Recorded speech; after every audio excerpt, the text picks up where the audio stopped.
ఓం శ్రీమాత్రే నమః. హరి ఓం శ్రీ గురుభ్యో నమః. హరి ఓం. మనం శంకరాచార్యుల వారు రచించిన సౌందర్య లహరిలో 100 శ్లోకాలు ఉన్నాయి. ఇందులో ఇవాళ మనం ఇప్పటిదాకా 11 శ్లోకాలు చెప్పుకున్నాం. అన్ని చాలా విపులంగా చెప్పుకుంటూ వస్తున్నాము. 9, 10 శ్లోకాలు కుండలిని శక్తి గురించి చెప్పారు. తర్వాత ఆ కుండలిని శక్తి అంటే మనలో ఉన్న శక్తి కేంద్రాలు. తర్వాత 11వ శ్లోకం శ్రీచక్రం గురించి చెప్పారు. చాలా విపులంగా మనం చెప్పుకున్నాము. అయిన తర్వాత ఇప్పుడు 12వ శ్లోకంలోకి ప్రవేశిస్తున్నాం. ఈ 12వ శ్లోకం ఏమిటంటే 12, 13, 14 3 శ్లోకాలు ఆ శ్రీచక్రం యొక్క విస్తరణ. అసలు ఏమిటి, ఇక్కడ విశ్వచక్రం అని చెప్పుకున్నాం కదా, అది చూడబోతున్నాం. అసలు ఆ సౌందర్యం ఏమిటి, సౌందర్యాన్ని చూసి ఎవరెవరు ఆశ్చర్యపోయారు, ఎవరెవరు తెలుసుకోవాలనుకున్నారు, అది ఈ శ్లోకంలో 12వ శ్లోకంలో చూద్దాం. త్వదీయం సౌందర్యం తుహినగిరి కన్యే తులయితుం కవీంద్రాః కల్పంతే కథమపి విరించి ప్రభృతయః యదా లోకౌత్సుక్యాత్ అమరలలనాయాంతి మనసా తపోభిర్దుష్ప్రాపామపి గిరిశ సాయుజ్య పదవీం. ఇది చెప్తున్నా. అంటే తుహినగిరి కన్య అనేది సంబోధన. మనం ప్రతి దాంట్లో సంబోధన గురించి కూడా చెప్పుకుంటూ వస్తున్నాము, చూస్తూ వస్తున్నాము. అంటే ఓ తుహినం అంటే మంచు, ఓ మంచుకొండ కూతురా అంటున్నారు. సంబోధన చేసి అంటే హిమవత్ పర్వత రాజపుత్రిక అని అర్థం చెప్పి, అమ్మ నీ యొక్క సౌందర్యాన్ని తెలుసుకోవాలని చాలా మంది కుతూహలపడుతున్నారు, వర్ణించాలని కూడా చాలా మంది కుతూహలపడ్డారు, కానీ వర్ణించలేకపోయారు అంటున్నారు. త్వదీయం సౌందర్యం తులయితం అంటే పోల్చి చెప్పడానికి ఏమీ లేదుట. ఇప్పుడు లలితా సహస్రనామంలో మనం చూసాం, అనాకలిత సాదృశ్య చుబుక శ్రీ విరాజిత అని. అమ్మవారి యొక్క చుబుకం అంటే గడ్డం చెప్పడానికి ఏ పోలిక దొరకలేదుట. అంతదాకా కనులు చేపల్లాగా ఉన్నాయి, తర్వాత మళ్ళీ నాసిక సంపెంగలాగా ఉందని, దొండపండు లాంటి పెదవులని చెప్పారు. అంటే అమ్మవారి సౌందర్యము లోకాతీత సౌందర్యం, కానీ లోకంలో తెలిసిన వాటి ద్వారా చెబితేనే మనకి అర్థం అవుతుంది. అది మన కోసం తప్ప అమ్మవారిని లిమిటెడ్ చేశామని కాదక్కడ. అది ఎవ్వరూ తెలుసుకోలేదు, అన్లిమిటెడ్, లిమిట్లెస్, అది ఎనర్జీ కదా. కానీ మన కోసం అమ్మ ఏదిగో ఇన్ని రకాల అవతారాలు ధరించింది ఆ తల్లి. సో అందుకని అది చెప్తున్నారు ఇక్కడ. అందుకని పోటీ చెప్పడానికి ఏమీ లేదమ్మా అని చెప్పి ఎవరెవరు ట్రై చేశారట. కవీంద్రాః కల్పంతే కథమపి విరించి ప్రభృతయః. కవి శ్రేష్ఠులైన చెప్పిన బ్రహ్మదేవుడు, విరించి అంటే బ్రహ్మదేవుడు. ఈ విరించి అనే పదం మనకి చాలా సార్లు వస్తుందండి సౌందర్య లహరిలో. విరించి అంటే సృష్టికర్త అయిన బ్రహ్మదేవుడు. ఆయన చెప్పలేకపోయాడు, సృష్టికర్త ఆయన ఇంత గొప్ప రచన చేశాడు అమ్మవారి యొక్క సహకారంతో. మనం మొదటి శ్లోకంలోనే చూసుకున్నాం. కానీ అమ్మవారి గురించి చెప్పలేకపోయాడు. ఇంకా విరించి ప్రభృత యహ అంటే ఎట్సెట్రా, మిగతా దేవతలందరూ, విష్ణుమూర్తి గాని, ఇంద్రుడు గాని, వరుణుడి దేవుడు గాని, అగ్నిదేవుడు గాని, ఇంకా ఏ దేవతలైనా కూడా నిన్ను అసలు ఎలా చెప్పగలరమ్మా, చెప్పలేరు అని చెప్పడం అర్థం అన్నమాట. అంటే అమ్మ ప్రకృతి సౌందర్యాన్ని చూడండి, అసలు ఎంత చెప్పగలం, ఎంత చెప్పినా తనివి తీరదు అసలు. మనం లోకంలో కూడా అమ్మది లోకాతీత సౌందర్యం ఇంకా చెప్పాలా. అందుకని శృతులు అంటే వేదాలు కూడా వర్ణించి చెప్పలేకపోయాయట. అందుకని అమ్మవారి యొక్క పాదాలను ఆశ్రయించారట. శృతి శ్రీమంత సింధూరీకృత పాదాబ్జధూళిక, లలితా సహస్రనామమే. అమ్మ మేము నీ గురించి చెప్పలేకపోతున్నామని అమ్మవారి పాదాలను ఆశ్రయిస్తే అమ్మవారి యొక్క పాద ధూళిక లత్తుక అంటే పారాణి వచ్చి వాళ్ళ యొక్క సీమంతంలో వచ్చి అది వాళ్ళకు అంటుకుందిట అని వ్యాస భగవానుడు చెప్తాడు లలితా సహస్రనామంలో. సో ఈ రకంగా ఎవ్వరూ కూడా వర్ణించి చెప్పలేకపోయారు. అందుకని ఇంత ఇదిగా వింటుంటే అందరికి ఆసక్తి వస్తుంది కదా, అరే ఎవరు చెప్పలేకపోతున్నారు, ఎవరు తెలుసుకోలేకపోతున్నది, ఎవరికైనా ఏమనిపిస్తుంది, నేను చూడగలను, నేను సాధించాలి, నేను సాధిస్తాను అనుకుంటాను. అలా కొంతమంది అనుకున్నారట, ఎవరో చూద్దాం అనుకుంటారు. యదా లోకౌత్సుక్యాత్ అమరలలనాయాంతి మనసా. ఇది యత్ ఆలోక ఔత్సుక్యాత్ అంటే ఉత్సుకతతో, మనకు కూడా అంతే కదండి, అలాగే ఉత్సాహం వస్తుంది. ఆ ఉత్సాహం వచ్చిందిట ఎవరికి? అమర లలన అంటే దేవకాంతరకి. రంభ, ఊర్వశి, తిలోత్తమ వీళ్ళందరూ చాలా గొప్ప సౌందర్యవతులు అని మనం పురాణాల్లో వింటూ ఉంటాము, మనం తెలుసుకుంటూ ఉంటాము. వాళ్ళు అనుకున్నారట, మాకంటే ఇంకా అందమైన వాళ్ళు ఎవరున్నారబ్బా ఈ సృష్టిలో, ఇంకా ఎంత చెప్తున్నారు, మేము తెలుసుకోవాలి అని. అయితే వాళ్ళు ఏం చేశారట, తపో దుష్ప్రాపం, ఎన్నో రకాల తపస్సులు చేశారట. చాంద్రాయణాది వ్రతాలు అంటే 4 మాసాలు చాలా దీక్ష పూనారు. ఆషాఢ పౌర్ణిమ నుంచి చేస్తూ ఉంటారు మహానుభావులు. వర్షాకాలం మొదలవుతుంది, వాళ్ళు ఎక్కడికి కదలరు. మళ్ళీ కార్తీక పౌర్ణమి 4 మాసాల దాకా.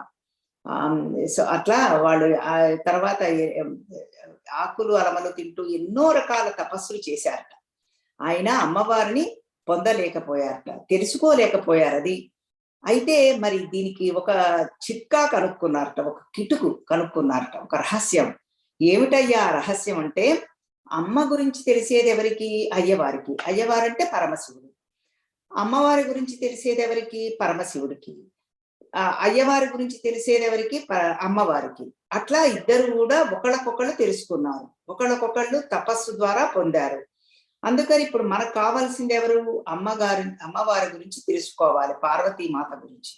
అంటే మనం ఏం చేయాలి? ఇప్పుడు శివుని యొక్క సాయుధ్యాన్ని పొందాలి. అందుకని వాళ్ళు ఏం చేశారట, యాంతి మనసా, మనసుతో శివ సాయుధ్య గిరీశ సాయుధ్య పదవీ. గిరీశ అంటే పరమశివుడు. ఆ పరమశివుని యొక్క సాయుధ్యాన్ని అంటే ఐక్యతని గనక మనం పొందితే మనస్సుతో, అప్పుడు మన అమ్మవారిని దర్శించుకోవచ్చు అని వాళ్ళు ఒక ప్లాన్ వేసుకున్నారన్నమాట. అదొక్కటే మనకి సొల్యూషన్ తప్ప మనం డైరెక్ట్ గా అమ్మవారి దగ్గరికి వెళ్ళలేము. అందుకని ఈ శ్లోకంలో అది చెప్తున్నారన్నమాట. ఎంతో రహస్యంగా ఎన్నో రకాల మంచి మంచి చిట్కాలు పెట్టేసేసి అమ్మవారి యొక్క సౌందర్యాన్ని వర్ణిస్తున్నారు శంకరాచార్యుల వారు. ఇది మరి నిర్మలమైన మనస్సు ఉండాలి. తర్వాత ఏకాగ్ర బుద్ధి, మనో ఏకాగ్రత, మనో నిర్మలత, అవి రెండిటి వల్ల ప్రతి సాధకుడు సాధించవచ్చు. అప్పుడే పరమశివుడు మనలోకి ప్రవేశిస్తాడు. ఆయన ఎప్పుడూ ఉన్నాడు, కానీ మనం గుర్తించగలం అన్నమాట. అది ఇందులో ఉన్న అంతరార్థం.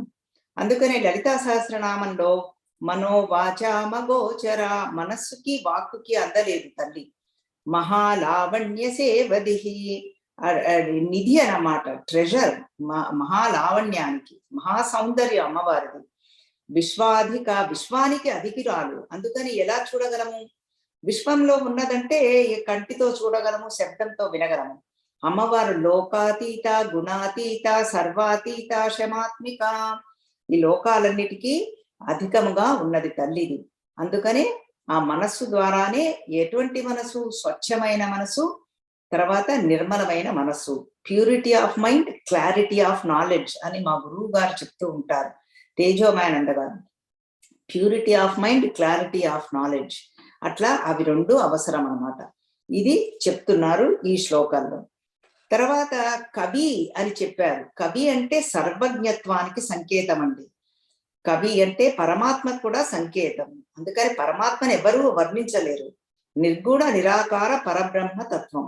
అంటే మరి ఎలా తెలుసుకోవంటే, అంటే అది అనుభూతి, ఎబైడెన్స్ అంటారు, నిధిధ్యాసనం అంటారు.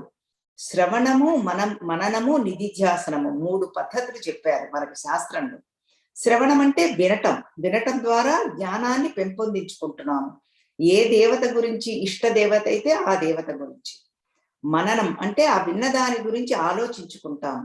ఆలోచించుకున్న తర్వాత ఆ దేవత దీనిలో మనం ఎబైడెన్స్, నిధిధ్యాసనం అంటారు. అందులో స్థితి కలిగి ఉంటాం అన్నమాట. ఆ స్థితి కలిగి ఉండటం ఎలాగా, ఎటువంటిది అమ్మవారి సౌందర్యము అని ఈ శ్లోకంలో మనకి చెప్పారు మన శంకరాచార్యుల వారు. ఇది ఈ శ్లోకానికి తాత్పర్యం. మనం 12వ శ్లోకం మళ్ళీ పారాయణ చేద్దాము. అంటే శ్రీచక్రము విశ్వానికి అతీతమైనది, విశ్వమంతా అంది నుంచి వచ్చినది. అది లోకాతీత సౌందర్యము అని ఆ 11వ శ్లోక విస్తరణది. త్వదీయం సౌందర్యం తుహిన గిరి కన్యే తులయితుం కవీంద్రాః కల్పంతే కథమపి విరించి ప్రభృతయః యదా లోకౌత్సుఖ్యాత్ అమరలలనాయాంతి మనసా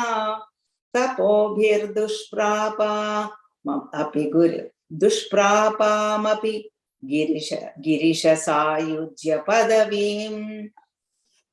ఇది అద్భుతమైన శ్లోకము. దానికి ఇంకా మళ్ళీ నెక్స్ట్ శ్లోకంలో అమ్మవారిని ఆరాధిస్తే వచ్చే ఫలితము గురించి చెప్తారండి. ఇందులో కూడా ఇది చాలా అద్భుతమైన శ్లోకము. ఈ 13వ శ్లోకం. దీనిని కానీ మనం డైరెక్ట్ మీనింగ్ తీసుకోకూడదు. ఇందులో అంతరార్థం చాలా ముఖ్యం అన్నమాట. అంటే అందుకని ఈ శ్లోకానికి భాష్యం చాలా ముఖ్యమైనది. అన్ని శ్లోకాలకి ముఖ్యమైన ఇది ఇంకా భాష్యం చాలా ముఖ్యమైన శ్లోకం అన్నమాట. 13వ శ్లోకం.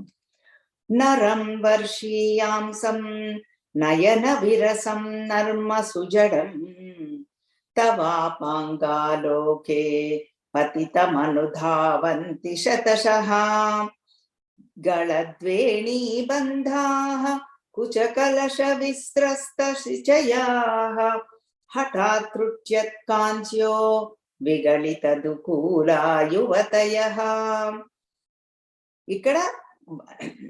ఇక్కడ దేవి అమ్మవారిని సంబోధిస్తూ చెప్తున్నారు. అమ్మా, వర్షీయాంసం అంటే నరం వర్షీయాంసం అంటే ఏ మనిషి అయినా వర్షీయాంసం అంటే ఎంత ముసలివాడైనప్పటికీ, ఎంత ముసలివాడంటే బాగా చర్మం అంతా ముడతలు పడిపోయింది, చాలా పెద్దవాడు అన్నమాట. నయన విరసం రెండవ అడ్జెక్టివ్ ఇస్తున్నారు ఆ ముసలివాడి గురించి. అంటే కంటికి కూడా ఇదిగా లేడనమాట, సుందరాకారుడుగా లేడు, అసలు ఏమీ చూడాలనిపించటం లేదు.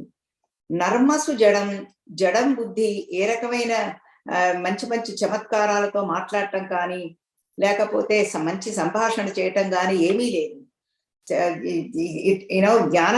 ఏమీ వాక్చాతుర్యమే లేదు.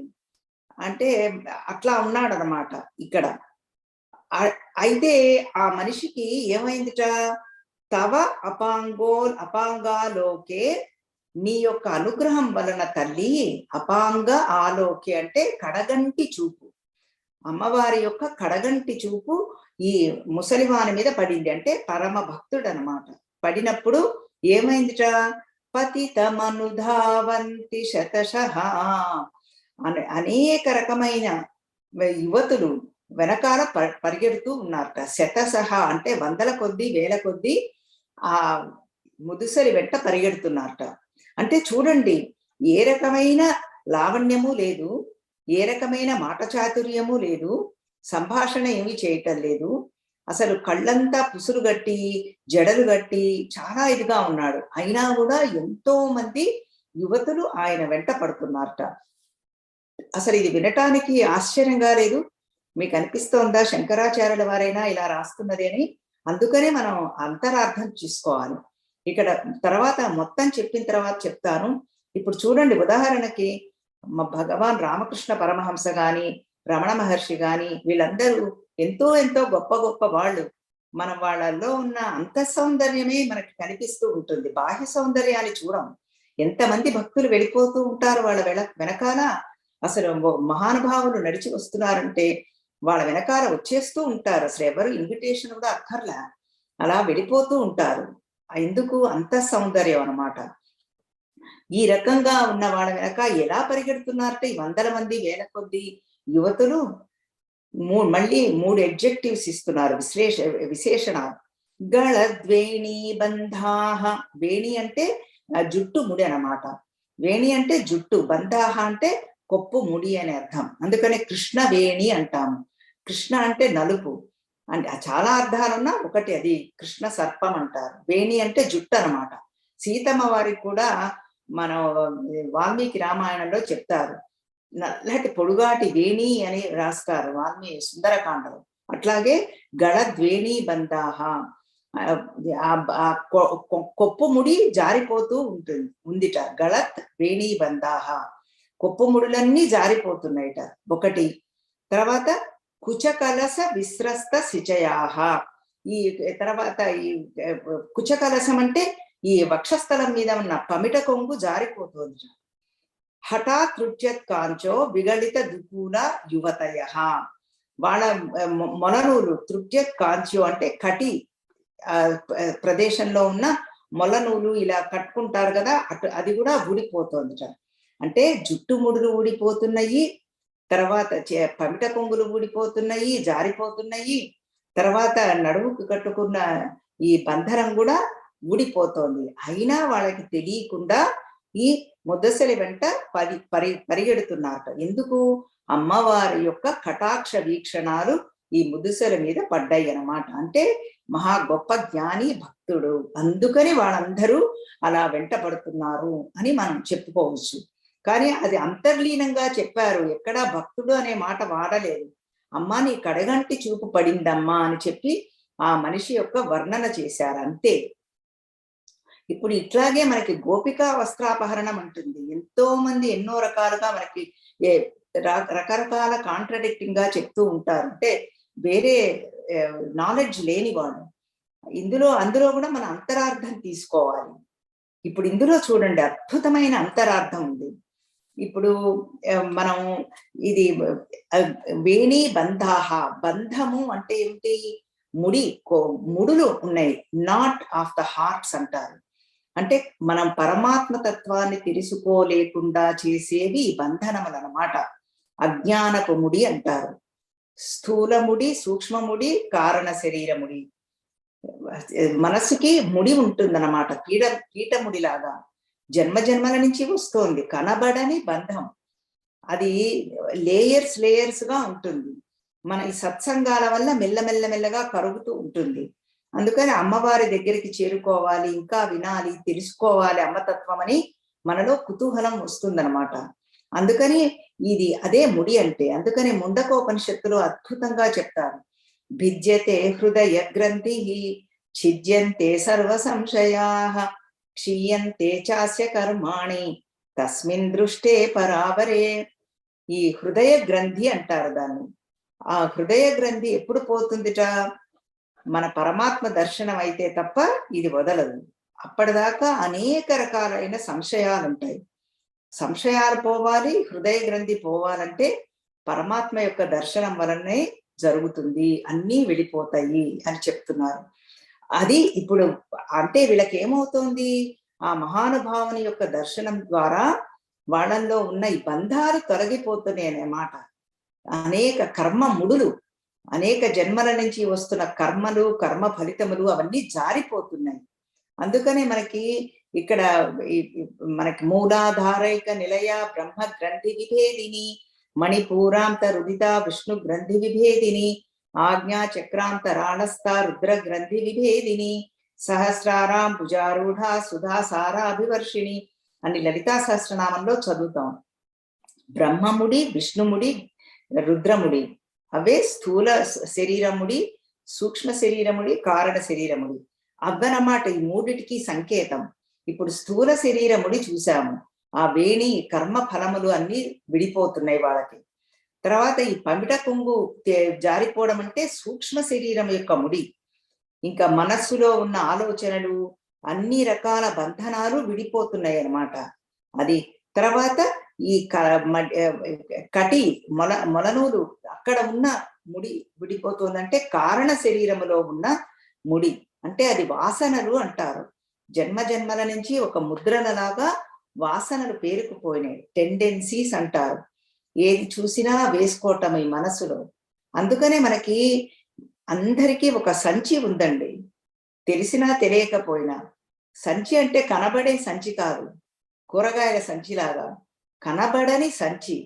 ఆ సంచిలో అందుకని అన్ని కర్మలు ఉంటూ ఉంటాయి. అవి అందుకనే 3 రకాల కర్మలు: సంచిత కర్మ, ఆగామి కర్మ, ప్రారబ్ధ కర్మ. సంచిత కూడగొట్టుకుంటున్నాం అన్ని రకరకాల జన్మల నుంచి ఆ సంచిలో వేసుకుంటున్నాం. అందుకనే సంచిత అన్నారు. కూడగొట్టుకున్న కర్మలన్నీ అవన్నీ ఆ సంచిలో ఉన్నాయి. ఆ సంచిలో ఉన్నవి ఉదాహరణకు 100 కర్మలు అనుకోండి, లేకపోతే ఒక 100 బిళ్ళలు అనుకోండి. ఆ 100 బిళ్ళల్లో మనం ఒక 20 ఇందులో తీసుకుని వచ్చాం అంటే ఇంకా ఇందులో ఒక 80 మిగిలిపోయినాయి ఆ సంచిలో. 20 బిళ్ళల్ని తీసుకుని వచ్చి ఆ కర్మలు కర్మ ఫలితాలు అనుభవిస్తున్నాం. అది ఈ పుట్టినప్పటి నుంచి మరణించేదాకా దానిని ప్రారబ్ధ కర్మ అంటారు. అంటే ప్రకృష్టేన ఆరబ్ధం. అందుకని అది మనము అది అదే మనకి ఆస్ట్రాలజిస్ట్ చెప్పేది ప్రారబ్ధ కర్మ అంటారు. అంటే ఇది అది ఎవరైనా అనుభవించవలసిందే, అనుభవిస్తే తప్ప క్షయింపదు. అందుకని భగవాన్ రమణ మహర్షి గాని రామకృష్ణ పరమహంస గారిని అడిగారు, మీరు ఇంత భక్తులు మహానుభావులు అంటారు కదా, మరి మీకు కూడా థ్రోట్ క్యాన్సరే వచ్చింది మిగతా వాళ్ళలాగానే, ఏమిటి మీకు మిగతా వాళ్ళకి తేడా అంటే, వాళ్ళు ఏమిటంటే వాళ్ళకి తెలుసు అలా వస్తుందని, వాళ్ళు నయం చేసుకునే శక్తి కూడా వాళ్ళకు ఉంది. కానీ వాళ్ళకి తెలుసు అది ప్రారబ్ధ కర్మ, ఇది ఇప్పుడు కాకపోతే ఇప్పుడు నయం చేసుకుంటే తర్వాత ఇంకో జన్మ ఎత్తాలి, అనుభవించాలి అని. మళ్ళీ జన్మలు ఎత్తదాం ఎందుకు? అది అమ్మవారు కావాలంటే లోకక్షేమం కోసం పంపిస్తుంది, అది వేరే విషయం. అందుకని వాళ్ళు అట్లా క్యూర్ చేసుకోవడానికి ప్రయత్నించరు. అది ప్రారబ్ధ కర్మ అంటారు, అది రెండవది. ఇంకా ఆగామి కర్మ ఏమిటంటే, ఇప్పుడు ఈ జన్మించి ఉన్నప్పుడంతా మన రకరకాల పనులు చేస్తూ ఉంటాము. కర్మ ఫలితము. కొన్ని ఇప్పుడే రిజల్ట్స్ వస్తాయి.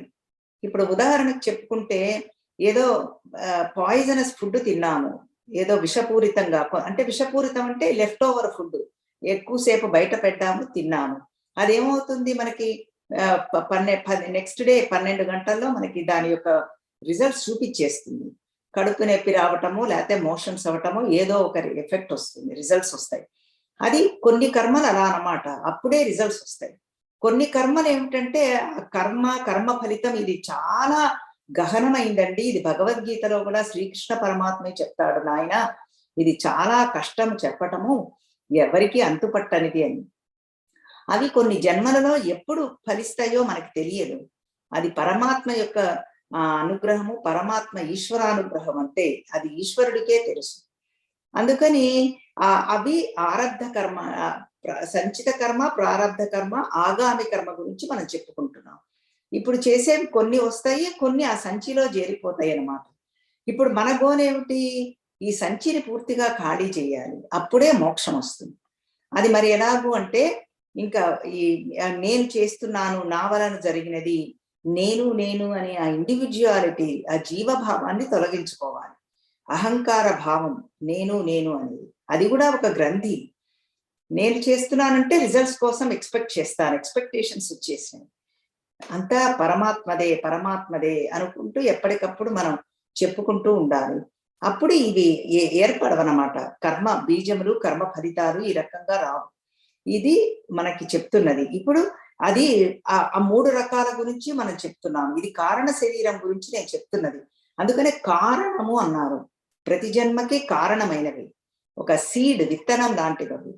అది ఈ 3 శరీరాలు వాళ్ళకి విడిపోతున్నాయి అన్నమాట. అందుకని ఈ రకంగా ఒక శ్లోక రూపంలో ఒక వనిత మోక్షకాంత అన్నమాట. వనిత అంటే ఎవరు?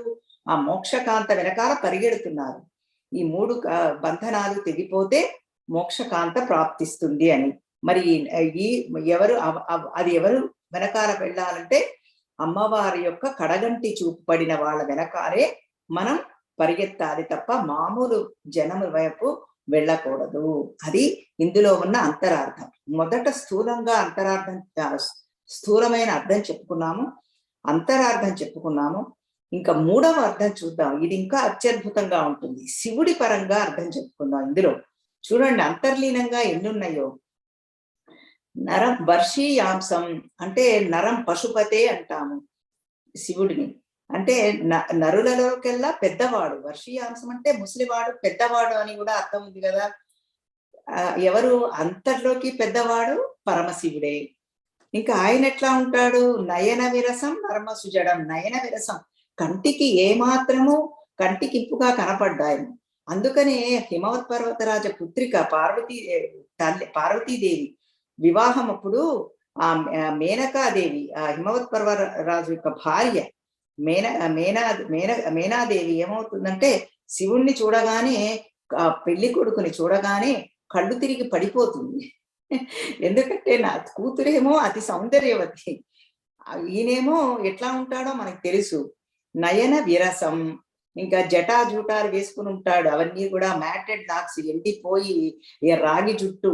అసలు నిజంగా చూడండి విడిగా చూస్తే.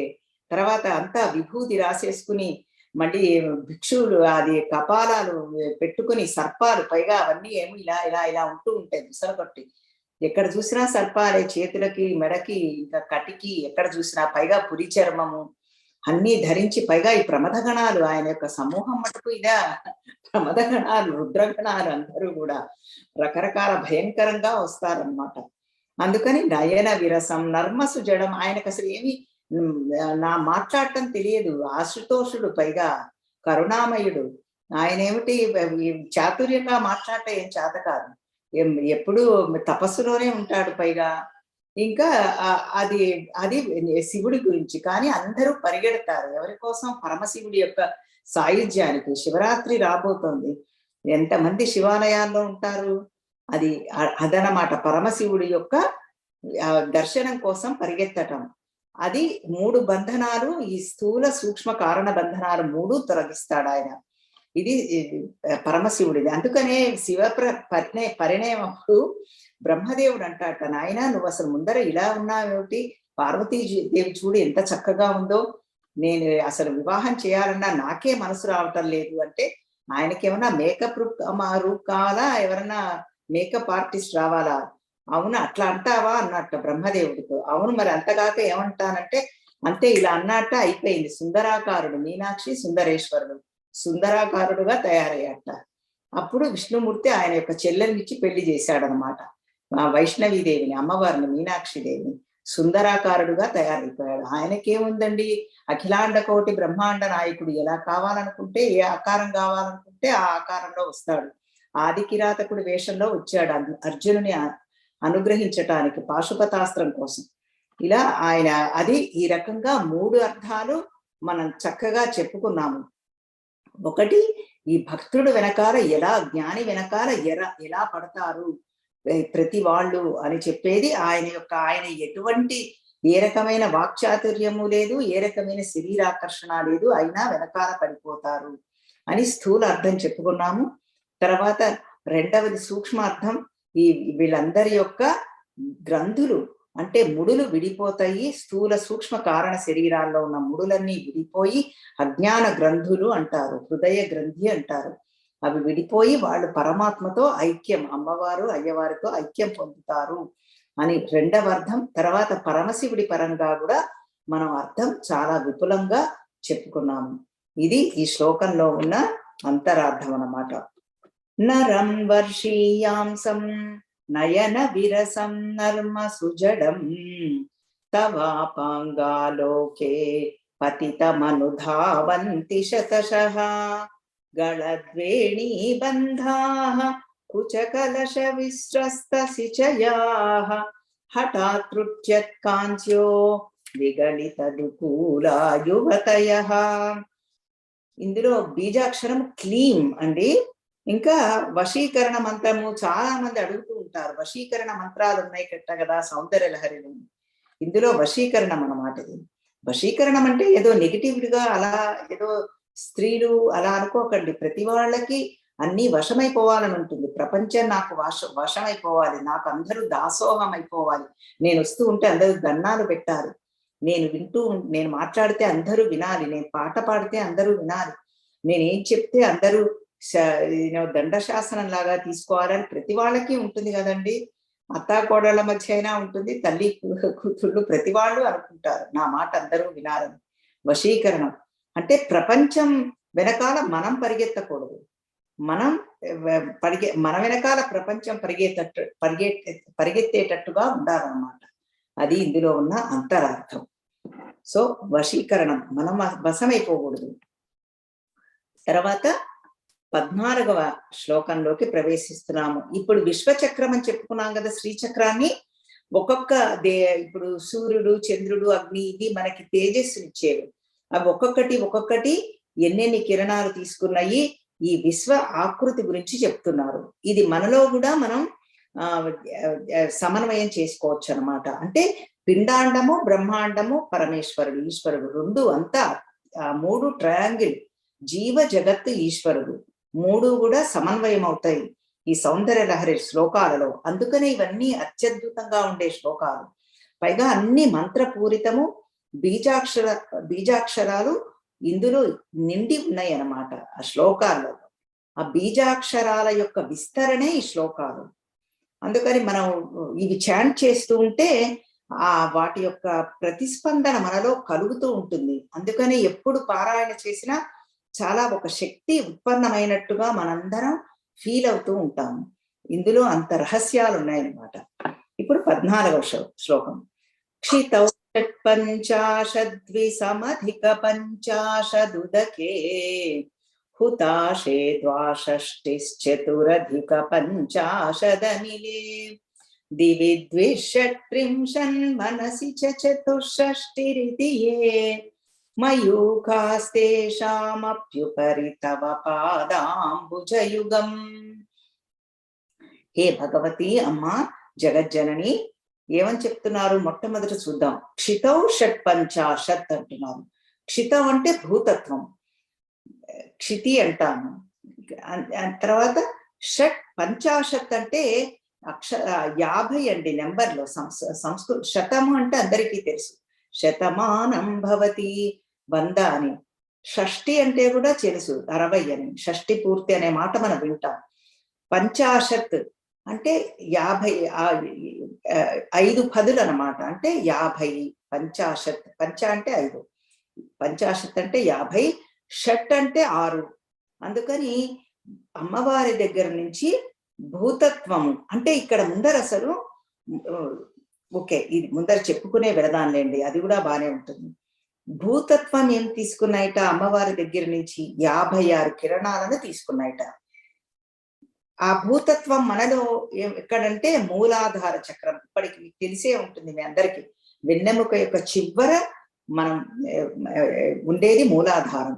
తర్వాత మనం ధ్యానంలో కూర్చుంటే పద్మాసనంలో అంటాము, లోటస్ పోజ్ అంటాము. అందులో కూర్చుంటే చివర ఆసనం మన సీట్ భూమి కాంతుంది, అది మూలాధార చక్రం అన్నమాట. అక్కడ 56 కిరణాలు ఉన్నాయి. అమ్మవారి దగ్గర నుంచి వస్తున్న కిరణాలు మనలో. విశ్వంలో భూతత్వం, అది 2 చూసుకున్నాం. ఇవి ఎక్కడి నుంచి వస్తున్నాయి? అమ్మవారి దగ్గర నుంచి వస్తున్నాయి. అన్నీ కూడా అమ్మవారి యొక్క పాదముల దగ్గర నుంచి వస్తున్నాయి. అది తర్వాత చివరిలో చెప్తాను. తర్వాత ద్విసమధిక పంచాశదుదకే.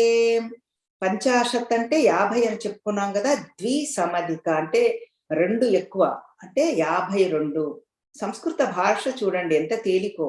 మన చక్కగా కొంత అటెన్షన్ పెట్టి ఇలా అప్పుడప్పుడు ఈ పాయింట్స్ నోట్ చేసుకుంటే మనకి చక్కగా ఫాలో అయిపోవాలి. అది 52 కిరణాలు. ఉదకే అంటే జలతత్వం అన్నమాట. ఉదకం అంటే జలం. జలం అంటే మనకి అందరికీ తెలుసు, పంచభూతాల్లో ఒకటి భూమి, జలము రెండవది. అది మనలో ఎక్కడుందంటే మణిపూర చక్రము నాభి స్థానంలో ఉన్నది. అక్కడ 52 కిరణాలు ఉన్నాయి మనలో. ఇవి మళ్ళీ ఎక్కడి నుంచి వస్తున్నాయి? అమ్మవారి యొక్క పాదముల నుంచి వస్తున్నాయి.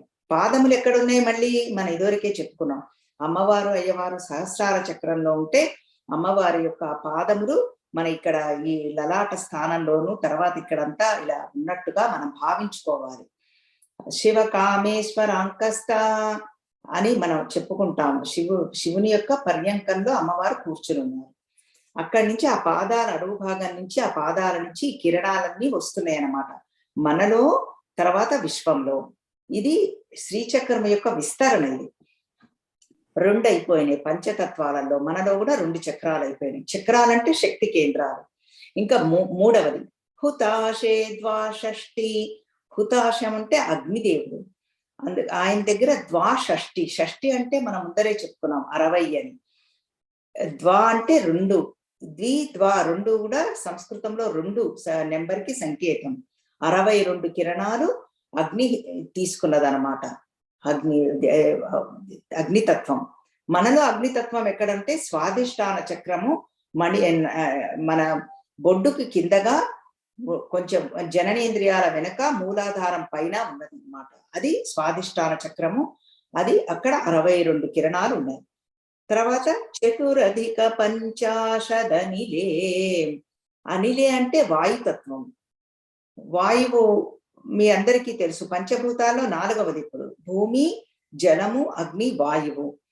చతురధిక పంచాశత్, మళ్ళీ పంచాశత్ అంటే 50. చతుహు అంటే 4. చతు అధిక అన్నారు అంటే 50 నుంచి 4, 50 + 4, 54 కిరణాలు వాయుతత్వం తీసుకున్నదనమాట.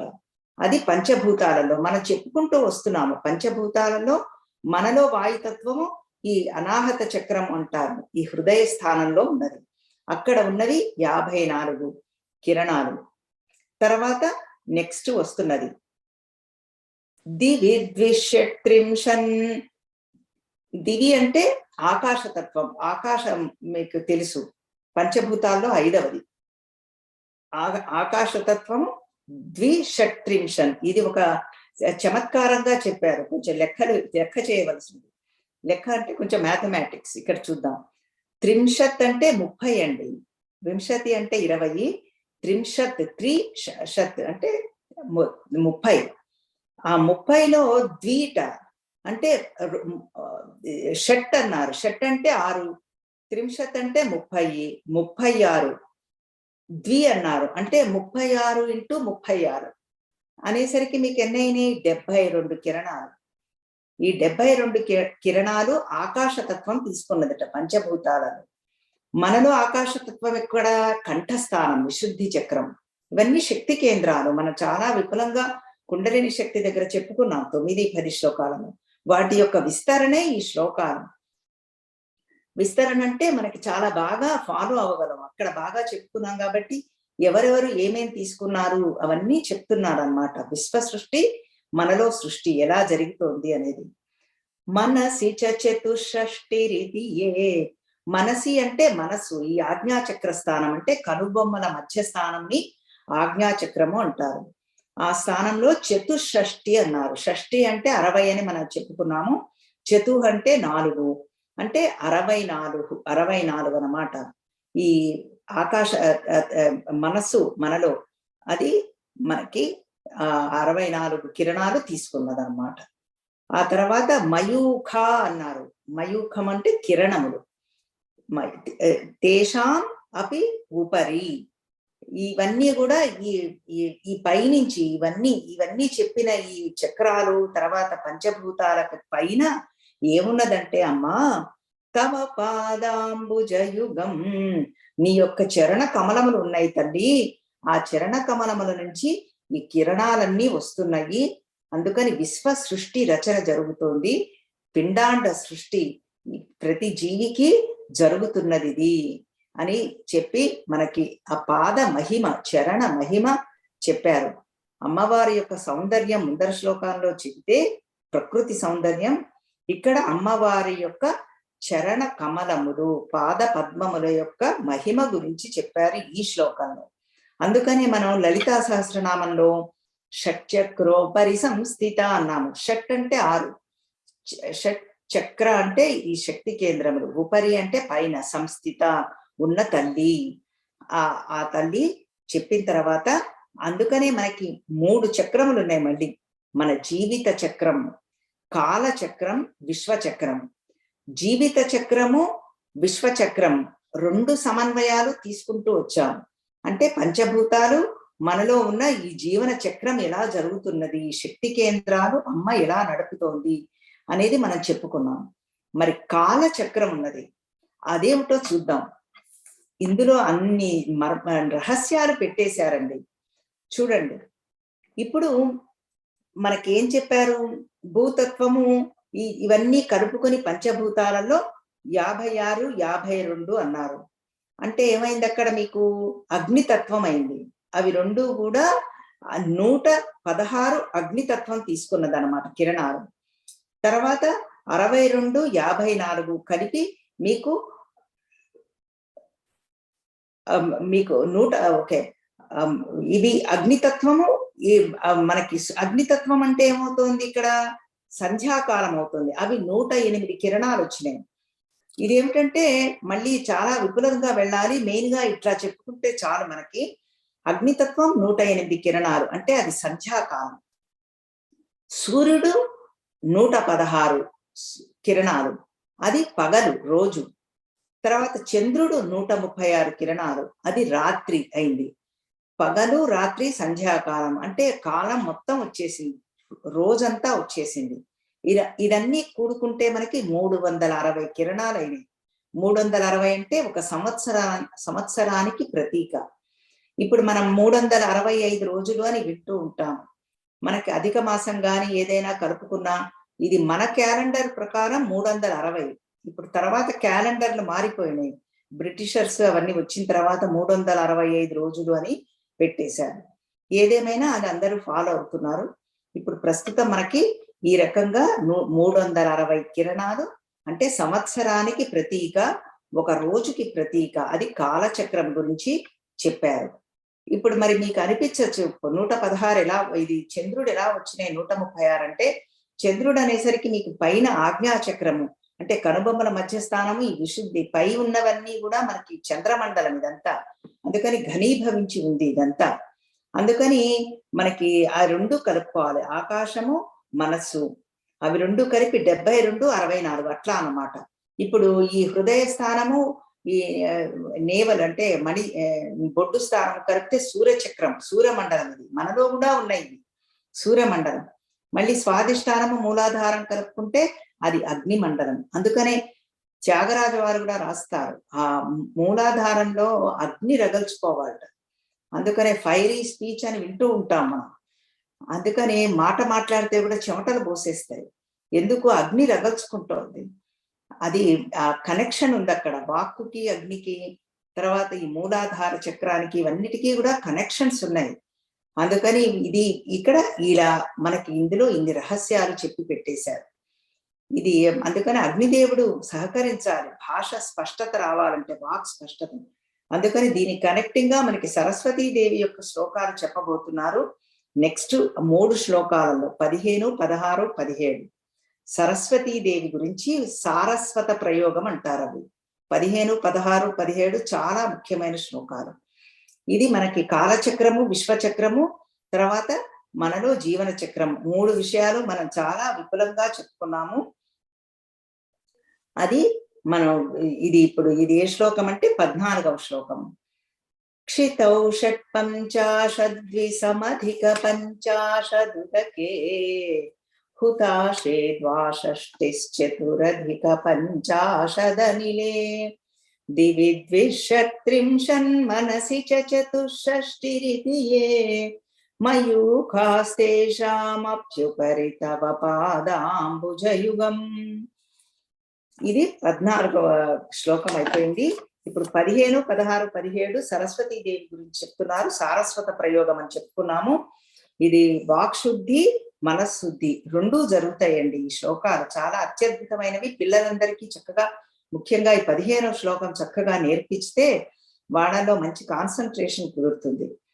శరజ్యోత్స్నా శుద్ధాం శశియుత జటాజూట మకుటాం వరత్రా సత్రాణ స్ఫటిక గుటికా పుస్తకరాం సకృన్నత్వా నత్వా కథమివ సతాం సన్నిదధతే మధు క్షీరద్రాక్ష మధురి మధురీణాహ ఫణితయః. ఇప్పుడు అమ్మవారి సరస్వతీదేవి గురించి చెప్తున్నారు. హే దేవి, ఇది ఎలా ఉన్నారంటే శరత్ జ్యోత్స్నా శుద్ధాం, ఇది శరత్కాలం యొక్క చంద్రుడితో పోలుస్తున్నారు. శరద్ ఋతువు, మనకి ఋతువులు 6 ఉన్నాయి. వసంత ఋతువు, గ్రీష్మ ఋతువు, వర్ష ఋతువు, శరద్ ఋతువు అలా వస్తుంది. అక్టోబర్, నవంబరు, ఆశ్వయుజ, కార్తీక మాసాలు శరద్ ఋతువు అంటాము. ఆ శరద్ పౌర్ణిమ నాడే మనకి రాసలీల కూడా జరిగింది. చాలా ముఖ్యం రెండిటికి కూడా, కార్తీక పౌర్ణిమ, శరద్ పౌర్ణిమ. అంటే ఏమవుతుందంటే వాతావరణం ఏమవుతుంది, వర్షాకాలంలో బురదగా ఉంటుంది, అంతా చాలా మలినంగా ఉంటుంది. ఈ శరద్ ఋతువు రాగానే ఆకాశం అంతా తేట తెల్లంగా ఉంటుంది, ప్రకృతి అంతా క్లియర్ గా ఉంటుంది, స్పష్టంగా ఉంటుంది, నీరు మురికంతా అడుక్కెళ్ళిపోతుంది, చక్కగా మనకి నీరు కూడా క్లియర్ గా వస్తూ ఉంటుంది. అందుకని శరత్కాలంతో పోలుస్తున్నారు. జ్యోత్స్న అంటే పౌర్ణిమ, వెన్నెల, తెల్లని కాంతులు. ఆ శరజ్యోత్స్న శుద్ధాం సరస్వతీదేవి, ఇక్కడ మీరు చూస్తున్నారు సరస్వతీ మాతని, ఆవిడే తెల్లగా ఉందన్నమాట, తెల్లటి కాంతులతో మెరిసిపోతోంది తల్లి. శరజ్యోత్స్న శుద్ధాం శశియుత జటాజూట మకుటాం, సరస్వతీదేవి యొక్క వర్ణన చెప్తున్నారు. మకుటాం, జటాజూట మకుటాం, ఇంకా వేరే రకమైన ఏ కిరీటము పెట్టుకోలేదు. ఆ జటాజూటం అంటే ఆ కొప్పు ముడియే ఒక కిరీటంలాగా అంత ఎత్తునుందనమాట అమ్మవారికి. అది ఆ కిరీటంలో మళ్ళీ శశియుత, అంటే శశి అంటే చంద్ర లేఖ, ఆ చంద్రలేఖ ఉన్నది. ఆ కొప్పు ముడి పెట్టుకుని చంద్రలేఖతో ఉండి తెల్లని కాంతులతో ప్రసరిస్తూ ఉన్న ఆ తల్లి గురించి చెప్తున్నారు. తెల్లటి సరస్వతి, ఇక్కడ సారస్వత ప్రయోగము అంటారు 15వ శ్లోకంలో.